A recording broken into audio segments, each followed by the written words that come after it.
Bonjour, ici Alain Etienne pour notre bout de tube édition spéciale Deuxième Guerre mondiale. Alors, nous avons lu deux nouvelles littéraires.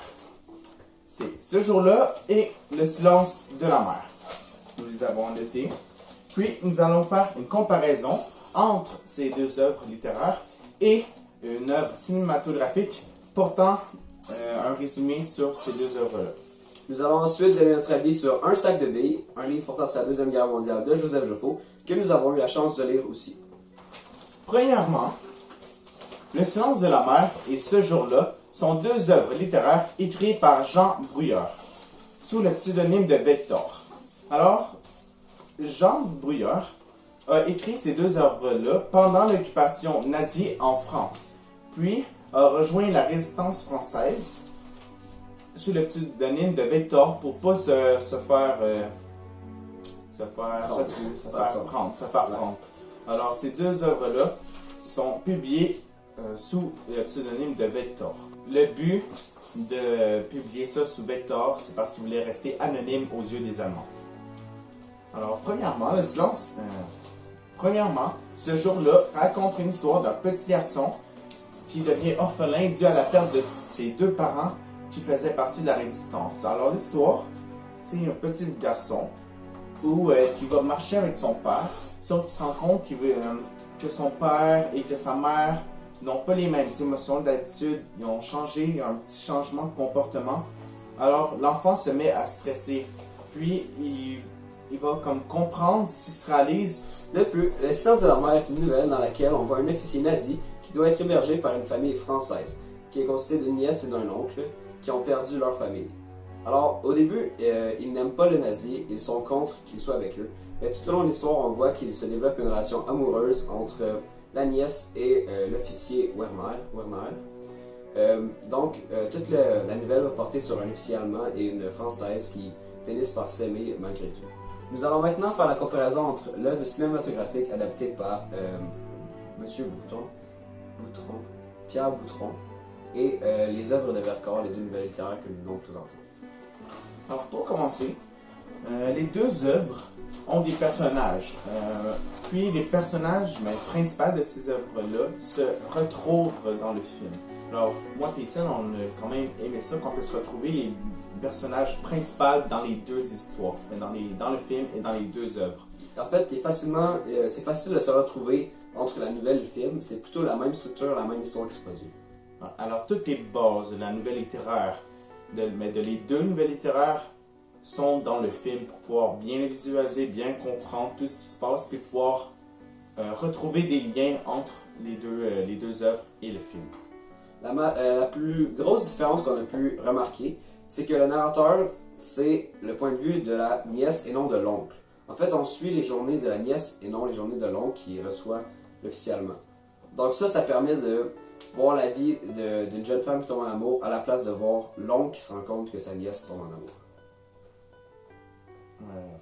Alors, ça nous permet de mieux comprendre les émotions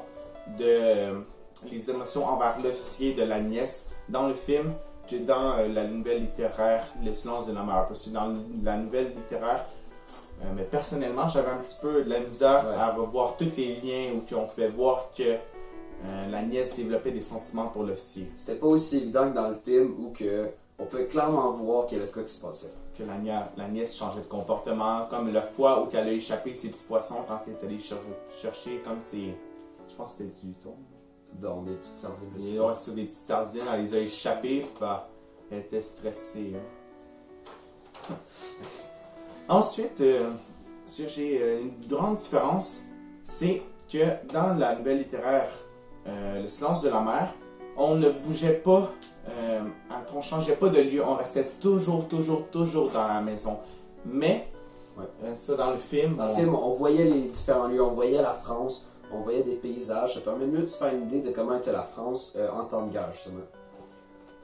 Une autre différence, c'est dans Ce jour-là, justement, on voyait toute la marche dans la nouvelle, tandis que dans le film, c'est plus basé sur ses parents qui se font kidnapper et non la marche. Ouais. Alors on peut voir qu'il y a une petite routine entre le père et l'enfant, comme dans Ce jour-là, ils vont marcher, ils vont aller marcher entre le père et le fils. Mais je je trouve quand même que l'histoire de ce jour-là est moins bien adaptée dans le film. Mais on peut moins voir cette histoire, même si on peut présumer que l'enfant, qu'il y a Ouais. Mais aussi, ce jour-là est moins présent, moins une grosse partie dans le film que le silence de la mort. Silence de la mer.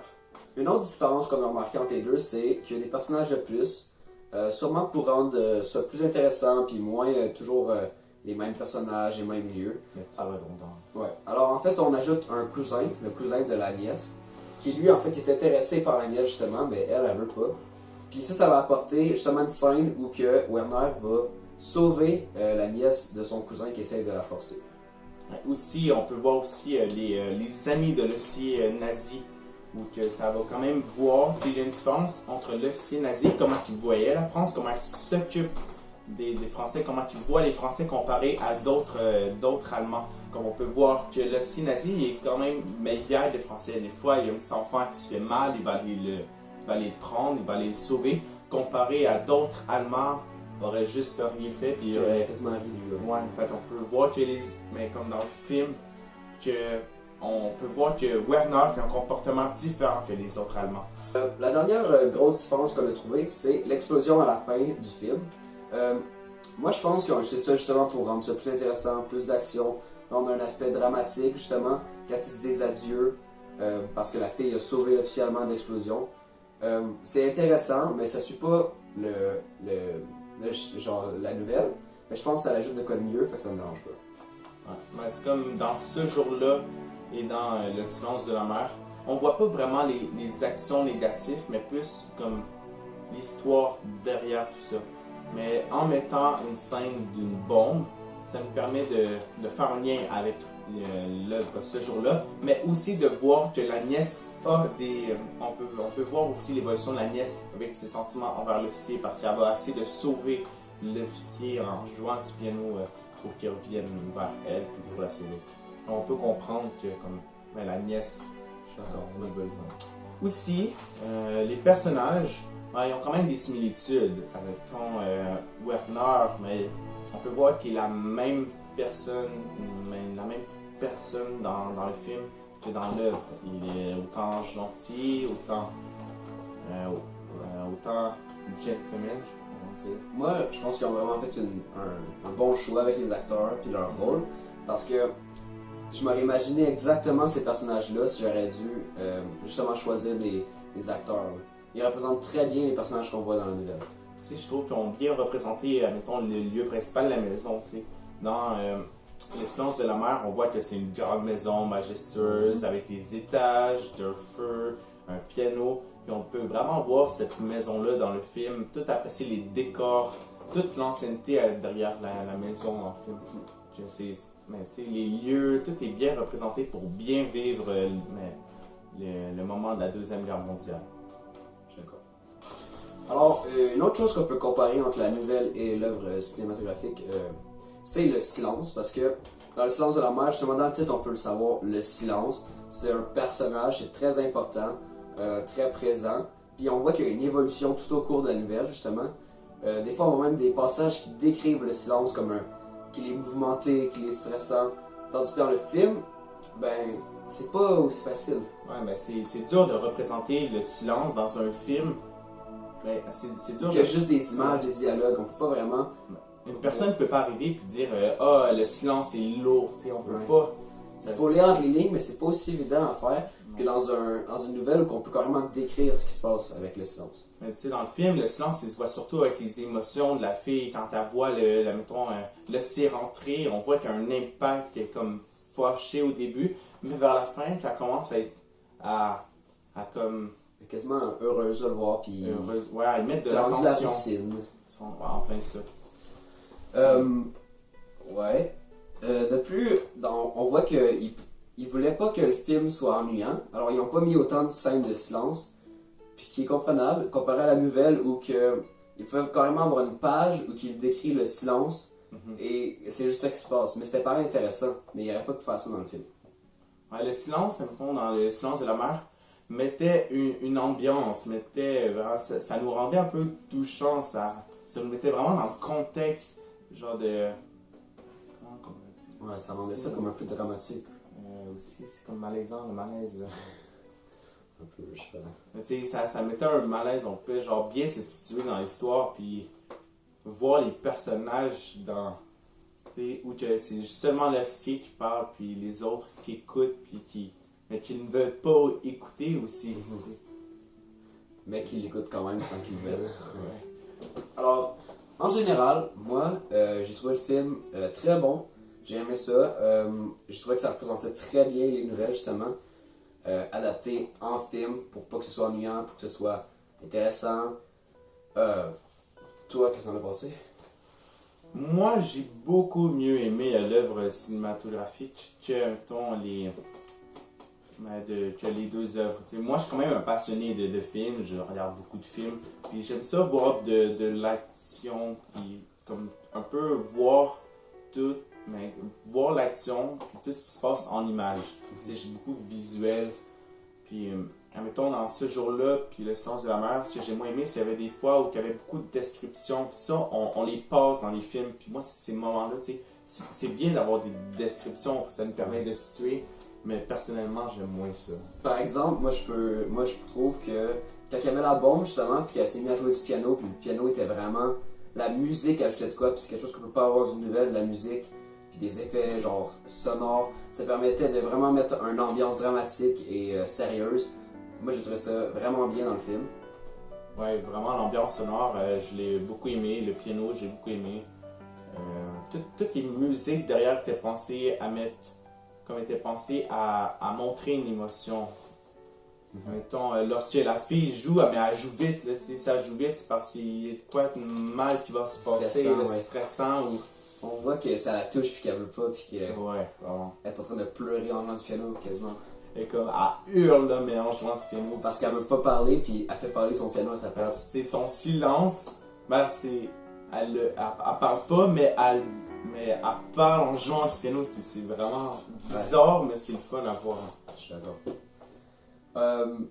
De plus, dans le film, comme on a dit tout à l'heure, voir d'autres paysages, voir la ville, la France, ça permettait vraiment mieux de faire un contexte historique, de voir la guerre, comment que ça se passait dans la ville. Justement, quand elle va chercher ses rations et en vélo, qu'elle se fait voler son vélo.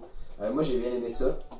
Je trouvais que ça faisait plus complet que dans la nouvelle où on voyait juste la maison. Ouais, j'ai beaucoup aimé ça, pouvoir voir la nièce, mais voir la routine de la nièce, hein, aller faire ses cours de piano, voir ce qu'elle faisait tant qu'elle n'était pas chez elle. On peut voir qu'en même temps, la nièce, elle faisait beaucoup, là, elle faisait à manger, elle faisait la vaisselle, elle pliait le linge, elle allait installer la chambre de l'officier. On pouvait vraiment voir que la nièce faisait beaucoup de choses. Ouais. Puis justement, ça c'est quelque chose qui a été possible à cause que le narrateur dans le film, c'est la nièce et non l'oncle qui reste chez eux et qui fait pas grand chose.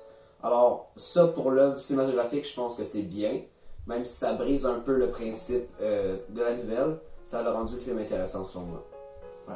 Aussi, un ton dans le film, on peut voir vraiment les opinions de plusieurs personnages, puis pas seulement de l'oncle comme dans la nouvelle. Dans la nouvelle littéraire, Le silence de la mer, on peut vraiment, comme on voit seulement ce que l'oncle en pense, mais pas des autres personnages. On peut jamais être sûr parce que c'est juste que ce que l'oncle il dit et qu'il pense. Il n'y a pas aucun dialogue, on sait pas vraiment. Tandis que dans le film, justement, c'est très évident et ça permet de voir plusieurs points de vue. Mais par contre, j'ai mieux aimé la nouvelle littéraire ce jour-là que Le silence de la mer, mais personnellement, parce que dans le film, je voulais dire. Moi, je suis d'accord là, parce que c'est un peu évident que le film était plus basé sur Le silence de la mer, puis que ce jour-là venait juste en rajouter un peu. Tandis que juste la nouvelle ce jour-là, il y a beaucoup plus de choses qui se passent que ça. Puis le point de vue au travers des yeux d'un enfant, ça rend vraiment ça intéressant. Puis je comprends qu'on ne peut pas tout mettre dans le film, mais moi j'ai préféré la nouvelle littéraire à cause de ça. Dans la nouvelle littéraire ce jour-là, on peut voir les pensées de l'enfant, les agissements. Comme il sait qu'il se passe quelque chose, mais on dirait qu'il est ignorant c'est quoi qui se passe, mais il sait, mais il trouve pas les mots. Il connaît pas assez de mots pour décrire comment il se sent et ce qui se passe. Il dit seulement qu'il a mal, mais... Ça, j'ai trouvé ça vraiment touchant, perturbant. C'était quelque chose de spécial. On voyait que l'enfant ne trouvait pas les mots pour se décrire, alors il utilisait des mots faciles selon lui. Ce qu'il savait déjà, puis on comprenait pareil, même si c'était au travers d'un enfant qui ne savait plus. c'était vraiment plus touchant mais en lisant l'œuvre littéraire que le film. Le film était moins basé sur ce jour-là. On pouvait voir un petit enfant mais qui perd ses parents, mais qui court vers la chambre pour les revoir, mais c'est moins touchant que l'œuvre pour moi. Là. Donc, pour conclure ça, en gros, moi je dirais que le film il était très bien réalisé. Je trouve que c'est une très bonne comparaison à faire, justement, après qu'on a lu la nouvelle, de regarder le film. Moi, j'ai rien d'autre à dire pour ça. Je trouve le réalisateur du film a très bien représenté ces deux œuvres-là, parce que c'est vraiment dur d'adapter deux œuvres littéraires dans un film, puis de mettre le film vraiment bien. Alors, maintenant, Un sac de billes est un livre écrit par Joseph Joffo. Joseph Joffo, c'est un écrivain français, né en 1931 et mort malheureusement cette année à l'âge de 87 ans. C'est un juif qui a été connu pour justement Un sac de billes. Il a écrit d'autres livres, mais son principal, son plus connu, est justement Un sac de billes. Est-ce que tu veux le décrire? Ouais, en fait, Le sac de billes parle de Joseph Joffo tant qu'il était jeune, tant qu'il avait 10 ans, oui, qui essayait de gagner la France libre pour pouvoir se sauver de l'occupation nazie, qui pourchassait, qui avait un rejet, mais qui voulait rejeter, qui voulait comme se débarrasser des Juifs parce que pour eux autres, les Juifs étaient le problème de l'Europe. Alors, on peut voir le parcours de Joseph Joffo avec son frère en essayant de partir pour la France libre.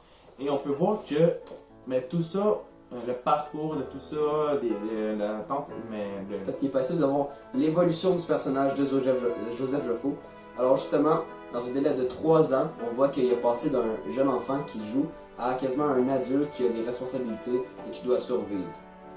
Il apprend vraiment le rôle d'un adulte, comment se comporter, comment survivre, comment faire face à ses problèmes, comment se protéger, comment mentir, comment bien mentir aussi. Puis il apprend aussi, mais il fait face à divers problèmes, mais aussi par des secours inattendus. Alors c'est vraiment un livre que je suggère, puis qui a été vraiment intéressant. Mais il a été intéressant. Pour moi, il a vraiment été intéressant. C'est un livre vraiment unique. C'est rare qu'on peut voir une autobiographie d'un juif parcourant la France. Justement, on décrit souvent ces livres-là comme un devoir de mémoire, parce qu'il n'y en existe plus beaucoup de personnes, malheureusement, comme Joseph Joffo, puisque ça fait un bout, et que c'est le genre d'histoire qu'il faut raconter pour éviter que ça se reproduise des affaires comme ça. Et je sens quasiment comme si c'était un privilège que j'aille pu voir la vie de Joseph Joffo, justement. Ouais. Ce que j'ai beaucoup apprécié dans ce livre-là, c'est vraiment de voir le point de vue d'un enfant qui s'échappe aux nazis, tous ses moyens pour s'échapper, c'est toutes ses techniques, mais aussi comment il fait face à ses problèmes. Des fois, il a le goût de jouer, mais il sait en dedans de lui qu'il doit comme monter puis parcourir. Puis on voit que pour remonter son moral, plusieurs fois, il va se servir du jeu comme outil. Comme quand il a froid, il va essayer de grelotter plus vite que son frère, ou quand il a mal aux jambes, il va pareil faire une course contre son frère pour l'inciter à le dépasser puis pour pouvoir remonter leur morale. Vraiment.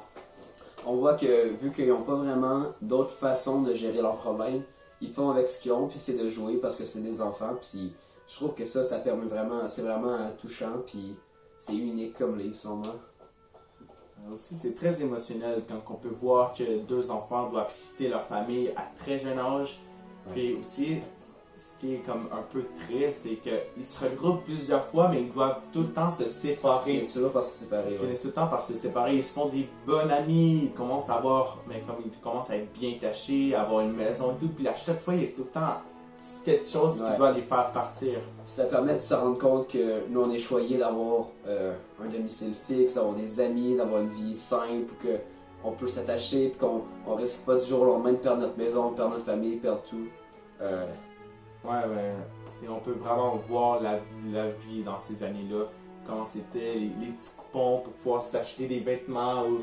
Ça fait un choc comparé à ce que nous on vit. Donc on vit bien maintenant comparé à eux.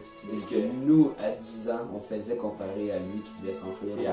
À 10 ans, on est censé de pouvoir jouer, d'aller à l'école, d'apprendre, mais lui est en train de fuir Ouais. Il allait à l'école, mais pas vraiment. Il apprenait parce que ses frères Ouais. lui donnaient quelques leçons, mais il apprenait surtout par lui-même. Mais justement, quand il arrive, je pense que c'est. Quand il arrive à Nice, C'est quand il arrive, puis là, il retourne à l'école, puis il dit que pour lui, ça n'a plus aucune valeur l'école, puis que juste en un an, il s'est rendu compte que la vie c'était de travailler, de réussir à survivre, faire de l'argent. Il veut plus aller à l'école, il veut justement juste aller travailler.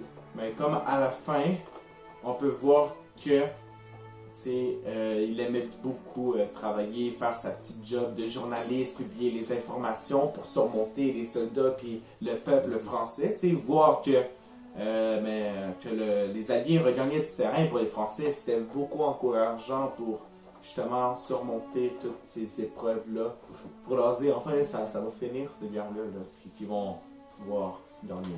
Aussi, on peut beaucoup en apprendre sur vraiment les pensées, les jugements des autres, personnes sur les Juifs. T'sais, on peut voir qu'à l'école, juste le fait de porter une étoile, les deux enfants vont se faire intimider par beaucoup de monde. Puis on peut vraiment voir le comportement des autres face aux Juifs, leur rejet, comment ils étaient pas aimés comparé aux autres. Surtout quand même les enfants, ils savent même pas c'est quoi être juif. Alors ils se font discriminer pour de quoi qu'ils n'ont jamais vraiment pratiqué, qu'ils savent pas vraiment c'est quoi, puis juste à cause qu'ils portent une étoile puis qu'ils sont différents. C'est vraiment une grande injustice. Mais il est aussi possible de voir la pensée des personnes plus vieilles, justement, qui se rendent compte qu'ils sont contre ça. Alors, ils se font beaucoup d'amis qui vont les aider tout au long de l'histoire. Par exemple, quand ils doivent prendre. C'est un autobus ou c'est. Je pense que c'est Le train. Ouais, Ils doivent prendre le train et qu'ils n'ont pas de billets et qu'ils sont juifs. On va voir le curé qui va les aider, dire que c'est ses enfants qui sont avec lui, puis les sortir du trouble. Et même à plusieurs reprises, ils vont se servir de l'Église catholique pour pouvoir les sauver. T'sais. Il y a beaucoup de prêtres, ou même le médecin. Il va mentir en disant qu'ils sont pas juifs et qu'ils sont pas circoncis. Alors, en conclusion, on pense que c'est une œuvre vraiment importante que tout le monde devrait lire au moins une fois ou au moins s'informer, peut-être regarder le film, parce que il faut garder le monde informé sur ce qui est arrivé pour pas que ça réarrive. Qu'ils se rendent compte des atrocités qui ont été commises et de comment la vie était dure pour un enfant qui savait pas ce qu'il avait fait de mal. Alors, moi je recommande ce livre-là à tout le monde qui est dans l'âge de comprendre ce qui se passe. Je pense que c'est quelque chose que tout le monde devrait au moins avoir l'occasion de lire une fois. C'est quand même un vocabulaire assez facile à comprendre. C'est vraiment simple. Fait n'importe qui pourrait lire le livre, mais c'est ton âge de le lire, bien sûr. Ouais. Selon moi, c'est un devoir de lecture, puis comme lui, c'est un devoir de l'écrire. C'est quelque chose qui devrait se faire lire plus. Moi, j'avais jamais entendu parler avant, puis je suis content d'avoir entendu parler. Ouais, moi aussi, je suis vraiment content d'avoir lu ce livre-là. Je l'ai beaucoup aimé. Donc, en conclusion, si vous n'avez pas lu ce livre, lisez-le. C'est pas trop long, ça se lit bien, c'est facile à comprendre, et c'est vraiment intéressant, je vous le jure.